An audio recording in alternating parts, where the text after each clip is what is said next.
The Arizona Wildcats win their game against the Stanford Cardinal. The final score 91, Arizona 91, Arizona Wildcats 91 to the Stanford Cardinal 69. Um, kind of something that jumps off of me right at the bat is two technical fouls for the Arizona Wildcats. One on the first one on Stanley Johnson. I can kind of imagine Stanley Johnson getting a technical foul because he doesn't give any. I don't think that he gives too much whenever he's not going to back down. He's not going to back down whenever there's an argument going on at all. And I think it was an argument with. I can see the guy in the back of my head, in the back of my mind, in the back of my head, that he got in a fight with. I think he was kind of. Let's see. It might have been. It wasn't. Maybe it was Nastic. No, it wasn't Nastic. I don't know. I don't know. I want to see. I want to say Anthony Brown, but I'm not quite sure from the Stanford Cardinal. But anyway, Stanley Johnson got called for a technical. He had one technical foul, and then there was Rondé Hollis-Jefferson, which is kind of surprising. I didn't expect Rondé Hollis-Jefferson to get called for a technical foul. He's usually a pretty laid-back guy, pretty easygoing, but from what I heard, it's senior night for the Arizona Wildcats, and even though Rondé Hollis-Jefferson is not a senior, and he wants to, tensions are high, and he wants to do good, and things like that. And so maybe that was one of the reasons that Rondé Hollis-Jefferson got called for a technical. I saw him kind of after he rebounded the ball. Then I noticed he was quite animated, slamming the ball into his hand, and I don't know if I think he might have said the F word, but I don't know if he did, because and that might have been what caused the ref or caused one of the refs to throw a technical at him. But I don't know exactly what it was that caused him to get technical. But so Stanley Johnson ended up with 4 personal fouls. Rondé Hollis-Jefferson ended up with 2 personal fouls. I think that whenever you get the technical foul called on Stanley Johnson, whenever you get called on, then I think that the Stanford Cardinal had 2 free throws, and then the Stanford Cardinal got the ball after that. So I think they had Jason Randall shoot those free throws, and then the Stanford Cardinal was given the ball after that. I think Jason Randall from the Stanford Cardinal, he ended up with 6 for 8 from the charity stripe from free throws, and actually the Stanford Cardinal didn't do too bad from the free throw line. They ended up with shooting 77%, making 24 out of 31 free throws. Stefan Nastic shoot shot for 10 for 10 from free throw land. So he was he was dialed in pretty well for the Stanford Cardinal, Stefan Nastic, and so that's one of the reasons. That's one of the reasons that you can see that he got 10 for 10. He ended up with 14 points. The At the end for the Arizona Wildcats, I was kind of going through the stats, and I was looking at who got points and who didn't, and the only the person that I was kind of hoping would get more get more points would be Elliot Pitts. Elliot Pitts is a 3-point shooter for the Arizona Wildcats, along with Gabe York. And Gabe York is a fantastic 3-point shooter. He ended up with shooting 3 out of 5, making 3 out of 5 from 3-point land. So he was, and they were clutch 3-pointers. So he's really starting to shine as far as somebody that you can count on. He's really somebody that can handle pressure. Because some people back away, they shy away, they can't handle pressure too much, and so they end up missing quite a few of their shots. But Gabe York, he seems to feel that pressure, and he knows, and he can be successful in those pressure situations. Somebody that you're not quite sure whether he can handle pressure situations are Brendan Ashley, and I think it all stems back for the Arizona Wildcats. It all stems back for Brendan Ashley is he broke his foot, and there's always going to be that in the back of his mind, and that's going to be one of the reasons why he's going to be able to play a little bit soft. And he'll probably be pissed off at me for saying this, but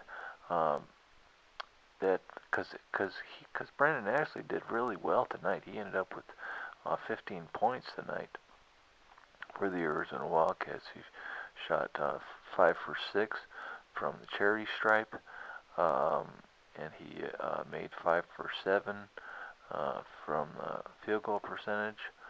So, and another thing that shows that he is tough down in the key for the Arizona Wildcats is Brendan Ashley had nine rebounds total, 9 rebounds. That's pretty major, and three of those 9 rebounds were offensive. And I put a lot of emphasis on 3-pointer rebounds. I put a lot of emphasis on offensive rebounds. I think that they're one of the most important things, and they really emphasize the strength of a team as far as if a team can get quite a few offensive rebounds. And that was kind of interesting because the offensive rebounds, the discrepancy in between the Arizona Wildcats got 9 total offensive rebounds, while the Stanford Cardinal got 8 total offensive rebounds. So there's not a whole lot of difference there actually. So it's kind of interesting. There's not a whole lot of difference there, but so that means they're both are fighting pretty strong down in the key, down underneath, and you can also see that in the amount of total rebounds that the Arizona Wildcats had compared to the Stanford Cardinal. The Arizona Wildcats had 37 total rebounds compared to the Stanford Cardinal, which had 27, and that is quite a difference actually. That's about 10 different. But a lot of those were putbacks a lot of those offensive or a lot of those defensive rebounds uh, were putbacks, and so a lot of those defensive rebounds were one of the reasons why the Arizona Wildcats were able to, uh, were able to come up by, by they were able to actually win by 22 points in this game, and the reason why is the second chance points for the Arizona Wildcats. The second chance points for the Arizona Wildcats, those putbacks, led to 13 points, and the Stanford Cardinal had second chance points were 4. So um, that was one of the things. The points in the paint. I think that the Arizona Wildcats were able to somewhat dominate inside the paint. Especially, I think, especially on whenever they were doing dribble penetrations or just getting their inside shots. It wasn't working out for the Stanford Cardinal getting those inside shots because they had gone inside, and the Arizona Wildcats ended up with 28 points in the paint, while the Stanford Cardinal had 16 points in the paint.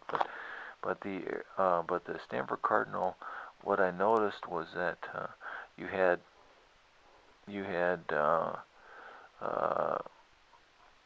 Chase and Randall, which did a lot of those dribble penetrations to try and get into the paint for the Stanford Cardinal. He fouled out in this game, and there was a lot of hot heads going on, and there was a lot of hot action, a lot of hot air going on in this game, and that's why I think that the Arizona Wildcats ended up with 2 technical fouls.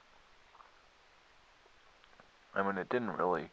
I mean, if the technical fouls had been been a big deal as far as the final score being, if the final score was very, very close, then it would have been more important, the technical fouls. But the technical fouls didn't really make a difference because the Arizona Wildcats were still able to win by 22 points. Fast break points, not a whole lot of difference. The fast break points for the Stanford Cardinal was 2, and then the fast break points for the Arizona Wildcats was 5. A lot of the big points were from people like Elliott Pitts, those second stringers.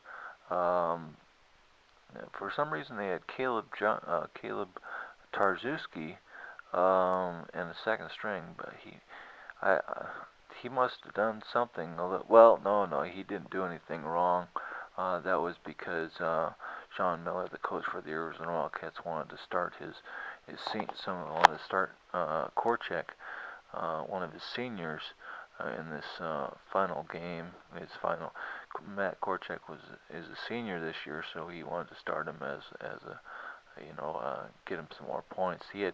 Matt Korchek ended up with playing for 5 minutes, so that was pretty cool. Matt Korchek is a second stringer. He's not usually a big time minute hogger, and so he ended up with 5 minutes playing tonight. So he had a couple points, so that was cool. So he had two defensive rebounds, 1 assist, pretty nice. 1 block, that's pretty nice for a senior.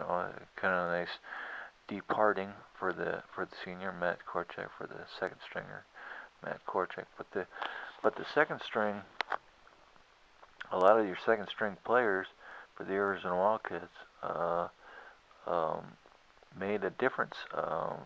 That's why the Arizona Wildcats ended up with 41 points from their second string, from their bench players, while Stanford Cardinal ended up with 15 points from their bench. And let's see. I mean, the only person that didn't make any points tonight was Drew Mellon. Um, he didn't score any points tonight. He shot 0 for 4 from field goals. He tried a three-pointer. Actually, yeah, that was it. Um, another thing that I saw. Um, we had Dusan Ristic was the second stringer. He knocked in some points. He had 4 points tonight, and Gabe York was I think he was a second stringer. He ended up with 13. So Jackson-Cartwright was the second stringer, and he ended up with 3 tonight. Um, let's see. The biggest contribution was from Caleb Tarczewski, which had 13 from the second stringer from uh, the inside. He had 4 for 5. He shot 4 for 5 field goals, and then he had 5 for 7 from the free throw. So, and I think Caleb Tarczewski was somewhat against Nastic tonight.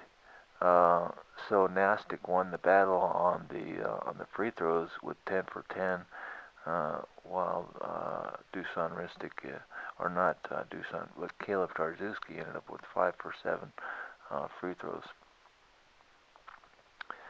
So, but the Arizona Wildcats actually shot better free throw percentage than the Stanford Cardinal, with making 25 out of 32. So they shot 78%. While the Stanford Cardinal shot 77%. That's 24 out of 31. They both shot a heck of a lot of free throws. There was a heck of a lot of free throws going on, and like I said, the reason why there was so many free throws is because it was senior night. And there was a lot of hot heads going on in that game, and that's why there was so much, so many free throws, so many fouls were called.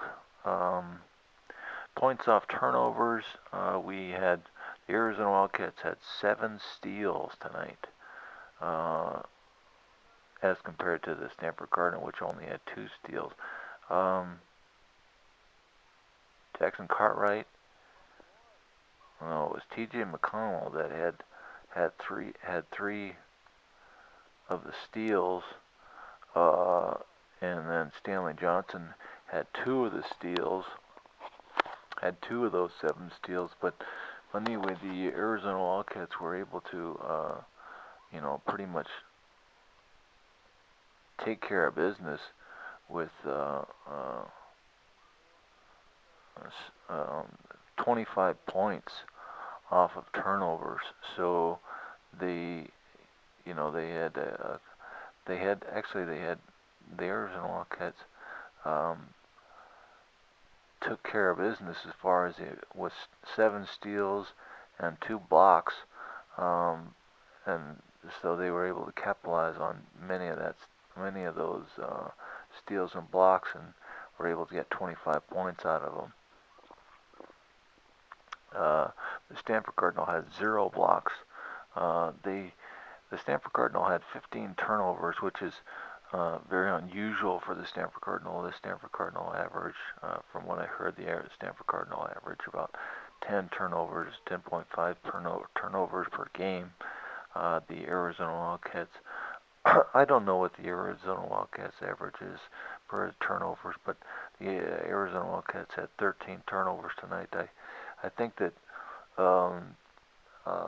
Sean Miller, the coach for the Arizona Wildcats, won't be too upset with having 13 turnovers. As far as I was kind of amazed in the beginning, because the Arizona Wildcats had 0 turnovers almost for 10 whole minutes in the first 10 minutes of the game. So the Stanford Cardinals, I think, were ready for bear right there in the beginning, and they fought hard, and they didn't have any turnovers whatsoever, and then slowly started the turnover started to scrape in, or started to creep in, and that was whenever we ended up with the Arizona Wildcats ended up with 13 turnovers. The Arizona Wildcats shot 8 for 17 from three-point land. Stanley Johnson making 2 of those. Gabe York making 3 of those. Elliot Pitts, like I said, he stepped up. I was very concerned because Gabe York, he got his 3-pointers. That was fantastic. That's kind of what I expected. And then Stanley Johnson knocked down a couple 3-pointers. That's pretty awesome. Pretty nice contribution. But I was wondering, where the heck is Elliot Pitts? Because Elliot Pitts is another 3-pointer. Where are those contributions from Elliot Pitts? But Elliot Pitts also stepped up his game, and he also can handle somewhat of that pressure. I mean, there wasn't a whole lot of pressure for Elliot Pitts because right in the beginning, right in the ending of the game, that's when Elliot Pitts kind of started to hit those 3-pointers. That was whenever the Arizona Wildcats were up by, I think it was almost 20 points. Whenever Elliot Pitts started to knock down those 3-pointers. But still, there is a little bit of pressure going on there, and Elliot Pitts did have some nice contributions, knocking down a couple 3-pointers. Jackson-Cartwright, the backup point guard for the Arizona Wildcats, also knocked down a 3-pointer. One thing that I thought was really cool for Jackson-Cartwright was that he had 3 assists tonight. And that, I think the most that Jackson-Cartwright I've seen his assist is, I think he had 5 assists one game. I think it was against Cal last game that he had 5 assists. So 3 assists I think is pretty good for Jackson-Cartwright. So he did pretty good with that. He did have 2 turnovers though, but so did T.J. McConnell. But T.J. McConnell was in for the game 25 minutes, while Jackson-Cartwright was in the game for only 11 minutes. So there was over twice the amount of time, but they both had the same amount of turnovers. T.J. McConnell ended up with 11 assists tonight, with 10 points, 10 total points. He was T.J. McConnell, another senior, another shining senior for the night, for the Arizona Wildcats. He was really I think that was his first double-double as far as the 11 assists and over 10 or more points.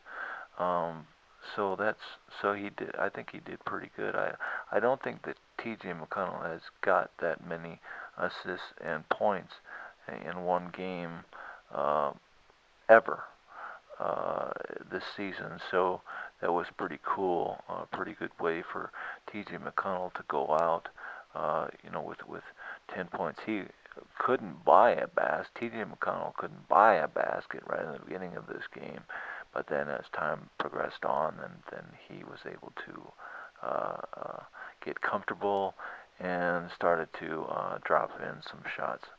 And speaking of dropping in some shots, Jason Randall for the Stanford Cardinal he really was slick looking. He was really nice looking out there. Some of the times, whenever he was doing those dribble penetrations, then he had some decent shots. He ended up shooting for 4 for 13 from field goal land. So he didn't do too great. I think it was just too much for him. There was too much going on, and so there was too much distraction, and so he didn't have a very good game at all. And those were your big scores for the Stanford Cardinal. Those were some ones that we need that the Arizona Wildcats really needed to watch out for was Chase and Randall, and let's see, this the other one, Chase and Randall. Definitely needed to concentrate our defense on Chase and Randall. Make sure that Chase and Randall didn't get a whole heck of a lot of points. The next one that we didn't want to get a whole heck of a lot of points was Roscoe Allen. Um, Roscoe Allen, a lot of his points actually, uh, just like Chase and Randall, he knocked down a couple three-pointers. And Anthony Brown for the Arizona Wildcats also got pretty comfortable from the three-point land, shooting two, making two from three-point land also. But the thing about it is they knew that Roscoe Allen and Chase and Randall, those were those were the biggest contributors for the Stanford Cardinal right in the beginning, and so those were the ones that they needed to lock down their and concentrate as far as not allowing those guys to get any shots, and that's why Roscoe Allen only made 2 for 10 from field goal percentage, and Chase and Randall only had 4 for 13. So that was great defense on those guys. But then Anthony Brown stepped up after a little while, and he ended up making a 6 for 12 from field goal percentage, and so he ended up with 14 points. And then Stephen Nastic, the other guy that fouled out just like Chase and Randall, he ended up with 14 points, making 2 for 4 field goals. But like I said, all of Stephen Nastic's points for the Stanford Cardinal a lot of those points were from the free throw land. So anyway, the Arizona Wildcats were able to pretty much take care of business with this game. Kind of a preparation that the Arizona Wildcats are going to be playing their next game on Thursday. I think it's the 12th of March, and they're going to be playing against the 8th or the 9th seed for in the Pac-12 tournament. So that'll be interesting and it'll just be interesting to see what happens to Utah. I mean, the Arizona Wildcats lost against Oregon State. The Arizona Wildcats lost against ASU. Those are in the tournament, if in the Pac-12 tournament, if the Arizona Wildcats have to face the Oregon State team again, the Oregon State Beavers, or if they have to take on again the ASU Sun Devils, that'll be interesting to see. Both of them were away, so they had the Oregon State Beavers and the Arizona Sun Devils had that fan base, had that advantage in their court, and so that's one of the reasons why the Arizona Wildcats were not able to deal with things and couldn't really handle pressure. But the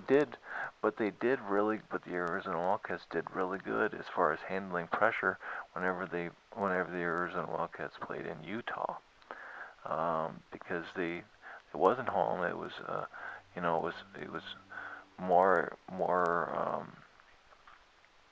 advantageous for the Utah Utes. But so it's just interesting to see. It'll just be interesting to see how the Arizona Wildcats perform on the road. Now that they're not going to be at home whenever the Pac-12 tournament begins in LA, or actually in New York, in Las Vegas, I mean, and then the big dance begins, and we'll just see how the Arizona Wildcats handle the situation of playing away for such a long time in the tournament whenever it comes tournament time. But we'll just kind of see how it goes. And the tournament, I think, is going to be a nice warm-up for the Arizona Wildcats. If the Arizona Wildcats can win out in that tournament, in that Pac-12 tournament, then I feel comfortable that they can play good in the big dance. And maybe who knows, maybe get to that Final Four. But I'm not, there's a lot of slip in between a couple of lips, so I just don't know if that's ever going to happen. If the University of Arizona Wildcats are going to be able to get to that Final Four. There's a lot of good things that need to happen, a lot of lucky situations that need to happen for them to be successful and get to that situation. I think there's a total of 6 games in the tournament. If a team wins during that, what is it, 65 or 65 teams or 72? They changed it, so I don't know what it is, but anyway, the Arizona Wildcats beat the Stanford Cardinal. The final score: Arizona Wildcats 91 to the Stanford Cardinal 69.